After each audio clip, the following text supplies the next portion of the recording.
Muchachos, muchachas y todos los que nos escuchan, si les digo la palabra bruja, ¿qué es lo primero que se les viene a la cabeza? Pues honestamente Juan, el disfraz de Halloween de 50.000 pesos, que nunca falta, la nariz con la verruga de plástico, el gato negro, o tal vez la madrastra mala en las películas de Disney. O mi ex, cuando me revisaba el celular. Mentiras, mentiras. Un saludo si nos están escuchando. Pero sí, la verdad nos vendieron la imagen de señoras de piel verde, volando en escobas, como decía Sebas, así esas madrastras malas de Disney, que salían a medianoche y pactaban con el diablo. Y uno de niño pues, se tragaba ese cuento entero. Exacto. Nos metieron en la cabeza que el fuego purificador era el único castigo, justo para esa supuesta maldad, pero la historia casi siempre le escriben las que sostienen la antorcha. Bienvenidos a este espacio sonoro. Hoy no venimos a contarnos cuentos de hadas ni de terror. Así es, en el episodio de hoy, tres hombres nos sentamos a hablar de historia, de persecución y sobre todo de resistencia femenina. Y lo vamos a hacer en dos grandes bloques para que nos vayamos entendiendo. Vamos a hablar de mujeres médicas, las sabias de la aldea y cómo esa persecución evolucionó hasta las olas de los feminismos y la dolorosa realidad de los feminicidios hoy. Sí, y pues después, en nuestra segunda parte, queremos como que, para no hacer un corte aburrido, desmenuzar por qué carajos pasó todo esto. ¿Cuál es la teoría detrás de esta cacería que lleva siglos? Y queremos analizar filosófica y sociológicamente cómo las mujeres pasaron de ser tratadas como objetos del sistema a convertirse en sujetos que hoy son dueñas de su propia voz. Hoy vamos a desenterrar la verdad, vamos a quitarle el polvo a esos libros y reivindicarnos sobre la palabra bruja. Arrancamos. Bueno, Jonathan, tú que te devoraste las cifras del texto fueron quemadas por brujas, aclaremos algo. Uno ve las películas y piensa que quemaron a 3 o 4 señoras en un pueblo perdido. ¿Cuál es la verdadera dimensión de todo esto? Ah, Sebas, ojalá fuera sido una exageración de Hollywood, pero no. Las cifras te hielan la sangre, te vas a quedar frío. Estamos hablando de la transición entre la Edad Media y la Edad Moderna en Europa. Y los cálculos apuntan a que más de 1 millón de mujeres fueron quemadas en la hoguera. Podrías llenar un estadio tras otro de mujeres condenadas. Hmm. Es que a la pregunta del millón y clave para desarmar el mito. ¿Quiénes eran realmente estas mujeres? Porque si el 80% de los ajusticiados por brujerías eran mujeres. Claramente no era un club de fans de Satanás, haciendo posimarranas en el bosque en un caldero. Eran las médicas de la época, eran las parteras, las herbolarias, las bellas donas. Eran las mujeres que, a través de la tradición oral, de abuelas a madres y a hijas, aprendieron a entablillar huesos, a usar la botánica para calmar dolores y, lo más importante, a traer niños al mundo. Sí, y ojo ese análisis que hace el texto. El problema no era que curaran, el problema era quién curaba. En esa época nacen grandes universidades europeas, ¿cierto? Y pues en esas universidades estaban dominadas por hombres ricos y por la iglesia. Ya todos sabemos cómo se movía el dominio en esa época. Y a las mujeres se les prohibía la entrada. Entonces de repente la medicina se volvió un negocio y un monopolio masculino. Ah, claro, claro, claro, claro. Y el conocimiento práctico de estas mujeres campesinas le hacía competencia desleal al médico de universidad, que, irónicamente, ni siquiera quería tocar a los enfermos porque le daba que asco.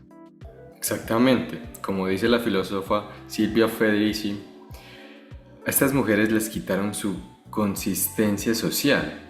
Como no podían decir simplemente la matamos porque sabe más que el doctor, inventaron que tenían una sexualidad desbordada, que estaban sometidas al demonio. Básicamente la lógica era, Si tu conocimiento no viene de Dios, o sea, de nosotros los curas y los doctores, viene del diablo. Todo ese teatro fue para devorar a la mujer para devolver a la mujer a su único rol permitido, parir y callar en la casa. Y lo peor es que esa campaña de desprestigio, ese marketing del terror que inventó la Inquisición, funcionó tan bien, muchachos, que duró muchos siglos. Y lo vemos clarísimo en el cine.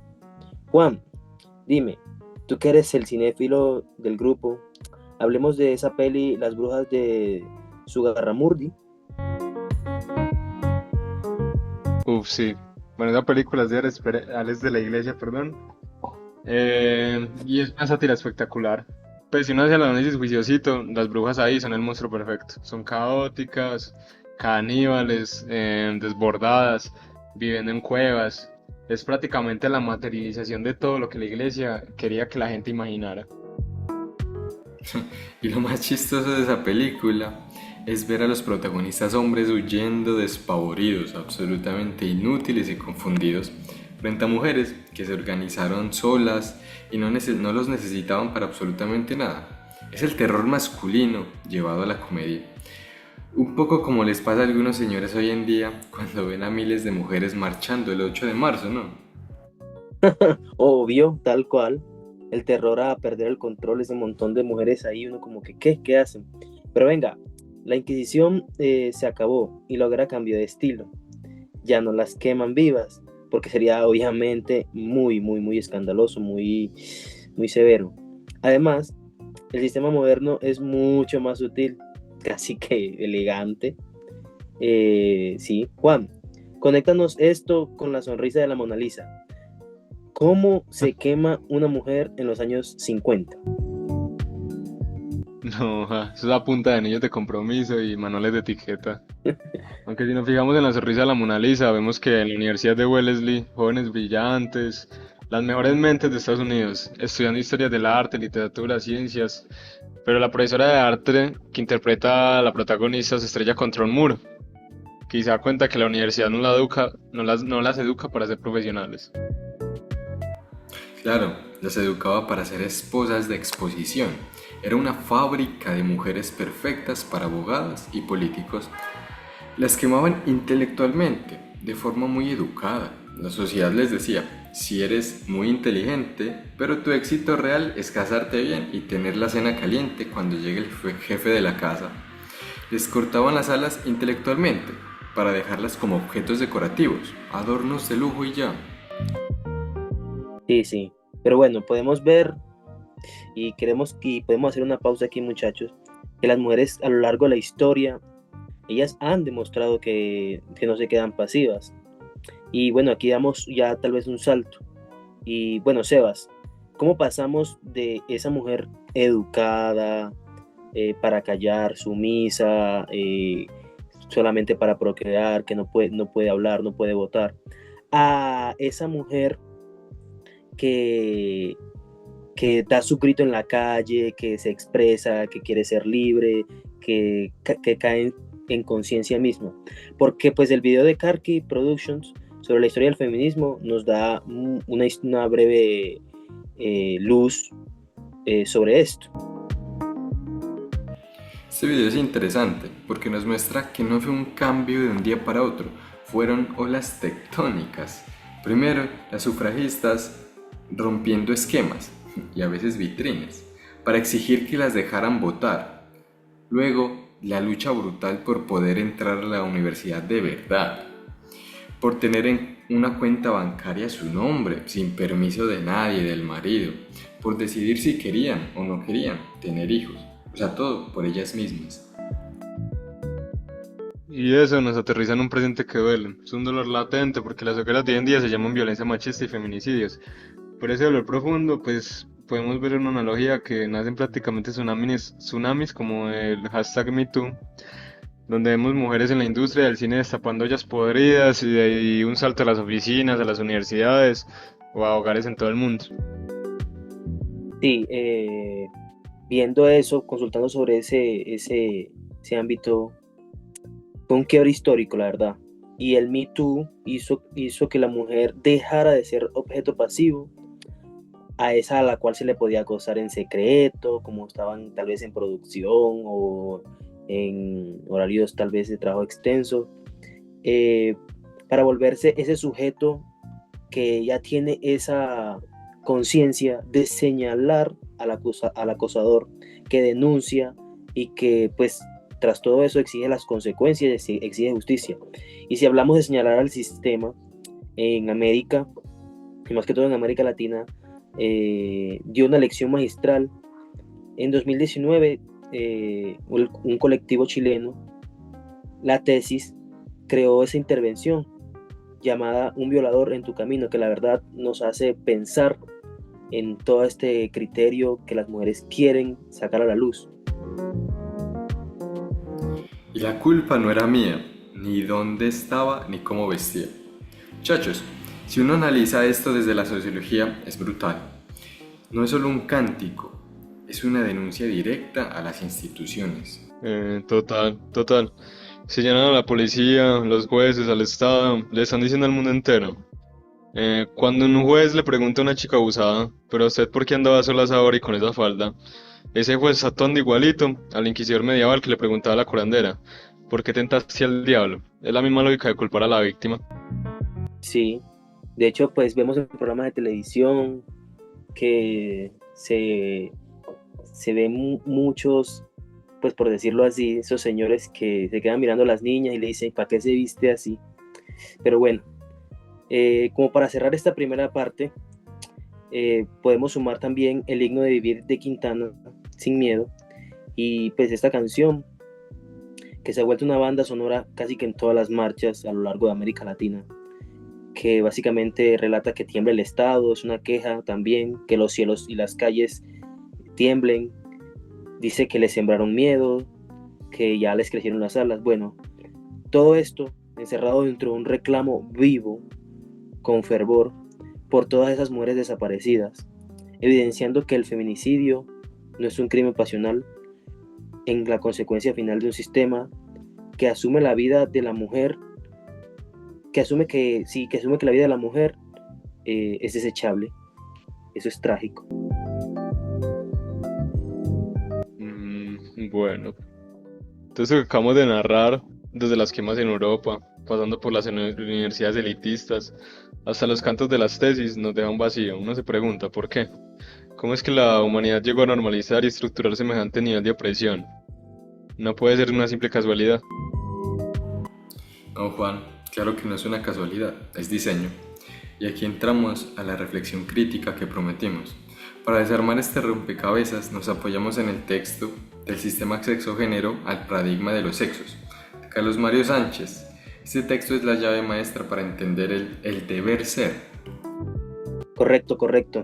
El texto cita a las teorías como de Gayle Rubin, que nos trae un concepto alucinante, la economía política del sexo, y él define el sistema sexo-género como la forma en que esta sociedad agarra la sexualidad biológica pura y básicamente lo que hace es que la transforma en productos de actividad humana que se pueda comercializar, tratar, gobernar, oprimir. Pero a ver, Sebas, si vos entendiste, tradúcenos. Es un poco para los que no somos sociólogos. ¿Qué significa agarrar la biología y volverla un producto? No somos sociólogos, pero bueno. En palabras un poco más sencillas, nacer con ovarios o nacer con testículos es un hecho biológico. Hasta ahí todo bien, ¿cierto? Pero el género es todo el circo que la sociedad inventa sobre esta biología. La sociedad dice, naciste biológicamente mujer, entonces por decreto te toca usar el rosado, jugar a la cocinita, ser dócil, no levantar la voz, limpiar la casa y obedecer a un hombre. Sí, entonces al hacer todo eso que dice Sebas, como que no puede llorar porque eres hombre y usted llore porque es mujer, el sistema básicamente transformó a la mujer en un objeto de intercambio y pues al hombre a esa figura como de de poder y bueno, de fuerza. Y bueno, a la mujer como ya objeto que servía como para atraer alianzas entre familias, intercambios, mediante el matrimonio. En Colombia creo que actualmente todavía se ve eso en ciertas tribus de La Guajira, algo que denominan la dote, y que es básicamente como que el que se enamora de la muchachita, de la jovencita, entrega un lote de ganado o unas reses, o unos terrenos y ya puede desposarla. Y básicamente y básicamente siempre ha sido, pues, fue así por años, para parir, dejar herederos y para mantener, bueno, en ese caso también la mano de obra barata. Uf, ahí encaja perfecto lo de la sonrisa de la Mona Lisa. Las estudiantes de Wellesley, recordemos, no se educaban para aportar su cerebro al mundo, sino que se educaban para hacer el plus, la plusvalía en la carrera de sus maridos. Su valor no residía en ellas mismas, sino en ser un objeto del perfecto sistema. Prácticamente eran tratadas como una propiedad. Exactamente, y si aplicamos esta misma teoría a nuestras curanderas de la Edad Media, entendemos la masacre. Ellas hicieron cortocircuito el sistema, vivían solas o en comunidades de mujeres, ganaban su propio sustento, curando gente, conocían de anticoncepción natural, estaban rompiendo todas las reglas del sistema sexogénero, 1000 años antes de que se inventara, o sea, que se le nombrara al término como tal. Y por eso había que eliminarlas. Sí, bueno, pero oigan, hay algo que analizando en el texto de Carlos Mario Sánchez me dejó pensando mucho pues en mi posición como hombre. Él afirma que ese sistema del deber ser también es una cárcel para nosotros. ¿Pero en qué sentido? Porque a simple vista el patriarcado beneficia a los hombres. Sí, listo.